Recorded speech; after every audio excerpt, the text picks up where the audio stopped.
আসসালামু আলাইকুম সবাইকে। ইতালিতে আমরা যারা বসবাস করি, বোনাস সোচালে এবং বোনাস বোল্লেতার যে সুবিধা আমাদের জন্য নির্ধারিত হয়ে আছে, অর্থাৎ 2025 সালে নতুন করে আরও একটি ডেক্রেতো পাশ হয়েছে, যে ডেক্রেতো অনুযায়ী এই বোনাস সোচালে বা বোনাস বোল্লেতার সুবিধা এবং শর্তে ব্যাপক পরিবর্তন এসেছে। এই ভিডিওতে আমি সেই পরিবর্তনগুলো এবং শর্তগুলো বলে দেওয়ার চেষ্টা করব।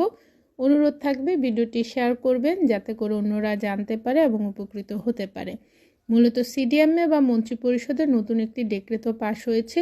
খুব শীঘ্রই ডেক্রেতোটি ভিয়া লিবেরা হবে এবং এই ডেক্রেতোটি যেহেতু বোনাস সোচালে বা বোল্লেতার বিষয়ে নতুন কিছু নিয়মকানুন এসেছে। বর্তমানে আমরা যারা বোনাস সোচালে বা বোল্লেতার সুবিধা পাই, তাদের জন্য গুরুত্বপূর্ণ ইজের যে লিমিটেশন সেটা নির্ধারিত হয়ে আছে 9,530 ইউরো।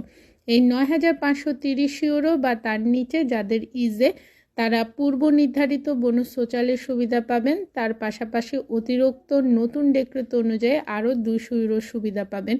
ইন টোটাল আপনারা মোট 500 ইউরো সুবিধা পাবেন বোনাস সোচালে হিসাবে, অথবা গ্যাস এবং বিদ্যুৎ বিলের উপর। অপরদিকে ডেক্রেতোর নিয়ম অনুযায়ী নতুন যে ক্যাটাগরি যোগ হয়েছে সেটা হচ্ছে যাদের ইজে 9,530 ইউরোর উপরে এবং 25,000 ইউরোর মধ্যে, তারা গ্যাস এবং বিদ্যুৎ বিলের উপর নতুন করে ডেক্রেতো অনুযায়ী 200 ইউরো সুবিধা পাবেন।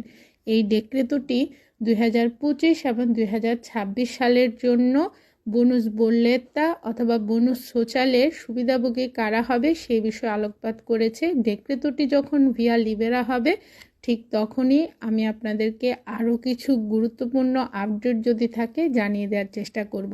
আশা করা হচ্ছে খুব শীঘ্রই ডেক্রেতোটি ভিয়া লিবেরা হবে। ডেক্রেতো ভিয়া লিবেরা হওয়ার সাথে সাথে আপনারা 2025 সালের প্রথম 3 মাসের যে সুবিধা শর্ত অনুযায়ী পেয়ে যাবেন এবং 3 মাস করে করে এই ডেক্রেতোটি প্রোরোগারে হবে, অর্থাৎ 3 মাস করে করে সুবিধার ক্যাটাগরি হয়তো চেঞ্জ হবে, তারপরে নতুন কিছু আসতে পারে। চেষ্টা করবেন আপডেট নিউজগুলো শুনতে। এবং যাদের ইজে 25,000 ইউরো বা তার নিচে আছে, তারা নতুন করে বোনাস সোচালে বা বোল্লেতার অন্তর্ভুক্ত হয়েছেন। আমি লিঙ্কটি শেয়ার করে দেওয়ার চেষ্টা করব যাতে আপনাদের সুবিধা হয়। ধন্যবাদ সবাইকে। আল্লাহ হাফেজ। আসসালামু আলাইকুম। ভালো থাকবেন সবাই।